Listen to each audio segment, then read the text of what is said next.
पुष्पराज देश पांडे, क्योंकि कल से बीजेपी लगातार यही सवाल उठा रही है, पूरे हिंदू समाज का आपने अपमान किया है। पूजा जी, आपको, पैनलिस्ट को और हमारे दर्शकों को मेरा नमस्कार। देखिए, मैं प्रार्थना कर रहा था कि प्रधानमंत्री मोदी और भाजपा विपक्ष की टिप्पणियां को परिपक्वता और रचनात्मक तरीके से ले, लेकिन पिछले जिस तरह से उनका जुझारू रहा है व्यवहार, जैसे उनकी फितरत रही है, जिस तरह प्रधानमंत्री, रक्षा मंत्री, गृह मंत्री और स्वास्थ्य मंत्री ने राहुल जी को इंटरप्ट किया, उससे देखकर मुझे डर है कि भाजपा विनम्र, रचनात्मक या सहमतिपूर्ण नहीं होगी। ये बहुत ही दुर्भाग्यपूर्ण होगा, क्योंकि राहुल गांधी जी ने ये कहा था कल भाषण में अपने कि देश हित और जनहित में पूरा इंडिया गठबंधन सरकार के साथ रचनात्मक रूप से काम करेगा। ये कहते हुए उन्हें ये भी स्पष्ट कर दिया कि विपक्ष सरकार का दुश्मन नहीं है, राष्ट्रीय कार्य में हम हमेशा देश का साथ देंगे। ये हमारी परंपरा और प्रकृति रही है हमेशा से। ये इसलिए कहना पड़ा है क्योंकि पिछले 10 सालों में भाजपा सरकार ने संसद को एक प्रतीकात्मक वस्तु बना दिया है, जहां कोई ना संवाद हो पाता है, ना कोई मंथन। अभूतपूर्व 155 सांसदों को उन्होंने निलंबित किया था। भाजपा ने कई जन विरोधी कानून भी पारित किए हैं बिना बहस के।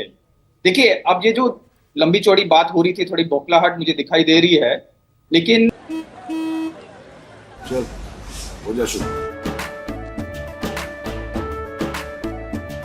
केसरिया से मन जोगी हुआ रे, दिल झूमे देखो पतवारा हुआ रे, दिल झूमे देखो पतवारा हुआ रे। हर पल मनाओ केसरी त्योहार। विमल, बोलो जुबान केसरी। इसमें मैं 2-3 चीजें स्पष्ट करना चाह रहा हूं। एक बात जो है हिंदू धर्म से जुड़ी हुई है। हालांकि भाजपा ने उस हिस्से को आधिकारिक रिकॉर्ड से हटा दिया है। सच्चाई तो यह है कि भाजपा ने हिंदू धर्म को विकृत बनाकर, तोड़ मरोड़ कर एक चुनावी और व्यक्तिगत उपयोगिता की वस्तु बनाई है।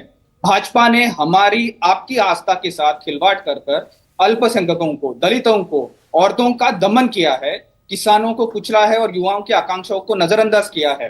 भाजपा ने अपने हर पाप के लिए ढाल के रूप में हिंदू धर्म का दुरुपयोग किया है। इसका ये हिंदू बिल्कुल ही नहीं है। लेकिन जो भी शांति, सत्य और अहिंसा में विश्वास रखने वाले हर प्रगतिशील हिंदू है इस देश में, और बहुत है, अरबों लोग हैं, वो जनता जानती है कि भाजपा गलत है, कि भाजपा हिंदू धर्म का प्रतिनिधित्व नहीं करती है।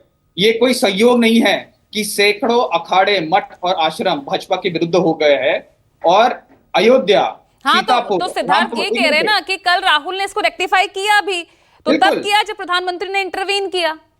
नहीं, बात तो पहले से उनका क्लियर ही था, लेकिन शायद इनको बात समझ नहीं आती, थोड़े थिक हेड्स है, इसको समझाने के लिए एकदम बेसिक समझानी पड़ती है। यही हुआ है। पहले थे वो बात, उनकी जो इंटेंशन थी वो पहले से सही है। और मैं 2-3 चीजें और भी कहना चाह रहा हूं। इस डिबेट से, सिंबॉलिक प्रतीकात्मक डिबेट से मैं आगे बढ़ना चाह रहा हूं। राहुल गांधी जी ने खुद को सिर्फ कांग्रेस पार्टी का नहीं, बल्कि पूरे विपक्ष की आवाज का रूप में पेश किया था। ये करते हुए उन्हें यह भी स्पष्ट कर दिया कि वो भारत के 40% लोगों को प्रतिनिधित्व करते हैं, जिन्होंने इंडिया के लिए मतदान किया है। वैसे गौरतलब यह है कि भाजपा सिर्फ 37% वोट का प्रतिनिधित्व करती है। आज राहुल गांधी बहुमत का प्रतिनिधित्व करते हैं। ये जो कह रहे थे भाजपा के प्रवक्ता, बहुमत एक्चुअली 90%। लेकिन आज तैयार रहिएगा, आज पीएम जवाब देंगे जो तमाम सवाल कल खड़े किए गए ना, तमाम मुद्दों को लेकर। वो तो कहेंगे, उसमें कोई गलत बात नहीं है। उनका ये संस्थागत उनका अधिकार है कि वो देंगे 4 बजे, 3:30-4 बजे वो देंगे जवाब। तो लेकिन मैं कहने का तात्पर्य यह है कि राहुल जी ने कुछ बुनियादी और संरचनात्मक बातें उठाई है जो पिछले 10 सालों से कोई उठाने दे नहीं रहा था, ना संसद में ना बाहर में, और ये भारत की आत्मा की रक्षा के लिए अभिन्न है। ठीक है सिद्धार्थ, यहाँ पर आप कह रहे हैं ना कि भाई माफी मांगे, तो भाई कांग्रेस या तो जो विपक्ष के तमाम नेता हैं, हिंदुओं का अपमान वो नहीं कर सकते हैं। लगातार ये बयान सामने आ रहे हैं। माफी किस बात के लिए मांगे? वो ये कह रहे हैं कि माफी मांगे कि अग्निवीर का मुद्दा उठाया, नीट का मुद्दा उठाया, किसानों की बात की, इस बातों के लिए माफी मांगी जाए। पूजा जी, पहली बात तो वो किसका अपमान करते आए हैं, किसका नहीं करता है, देश जानता है। मैंने प्रश्न पूछा था इरेडिकेटिंग सनातन धर्मा पर, कोई जवाब नहीं दिया कांग्रेस के प्रवक्ता ने।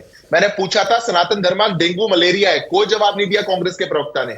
जो पार्टी ऐसी बातें बोलती आई हो, मैं लिस्ट गिन के बता सकता हूं इनके नेता क्या क्या बोलते रहे। कौन है चंद्रशेखर? कौन है आपके ए राजा, कौन है मल्लिकार्जुन खड़गे के बेटे, कौन है कार्तिक चिदम्बरम, कौन है मंत्री राजेंद्र गौतम, कौन है ये लोग?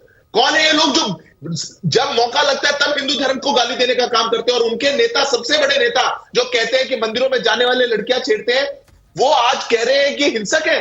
और मैंने बात पूछी बंगाल पर, कांग्रेस के प्रवक्ता ने एक शब्द नहीं बोला। पर पूजा जी, मैं इसकी इतर भी बोलना चाहता हूं, अगर वो अग्निवीर पर बोल रहे थे तो झूठ क्यों बोला? क्यों रक्षा मंत्री को खड़े होकर के बोलना पड़ा कि हाँ, हमारे देश में अग्निवीर के शहीदों को भी पैसा मिलता है? एमएसपी जो उन्होंने बात बोली हमारे देश के कृषि मंत्री के बोलने के बाद, क्यों उन्होंने विड्रॉ करी?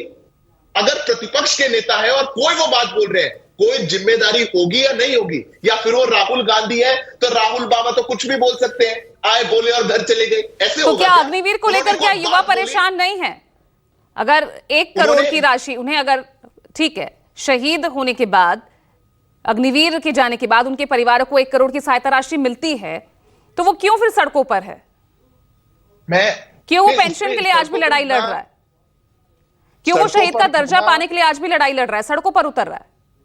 नहीं पूजा जी, सड़कों पे होना, कोई कठिनाई होना इतर बात है, प्रतिपक्ष के नेता द्वारा झूठ बोलना दूसरी बात है। अगर वन रैंक वन पेंशन जिसके लिए 70 साल तक देश का सैनिक सड़कों पे रहा, उसको अगर नरेंद्र मोदी जी की सरकार ने पूरा किया, तब ये नहीं पूछा गया था क्या? पर क्या किसी विपक्ष के नेता ने झूठ बोला कभी कि देश के सैनिकों के साथ ऐसा होता है? एमएसपी को लेकर के जो बात राहुल गांधी ने बोली, वो क्यों विड्रॉ करी? क्यों झूठ बोल रहे हैं वो? अगर आज उनको, देश के सभापति को हमने रिक्वेस्ट करी है कि जो भी बातें राहुल गांधी ने बोली है वो उसका फैक्ट ला करके दे दे, पर ये नहीं देंगे। ये शहजादे जो सोचते हैं कि मैं कुछ भी बोलूंगा। मेरे को शर्म आई पूजा जी कि आतंक का तो कोई धर्म नहीं होता, यही समझाती रही कांग्रेस पार्टी, पर हिंदू हिंसक है, हिंदू नफरतवादी है, हिंदू इस देश में धर्मेंद्र भारद्वाज।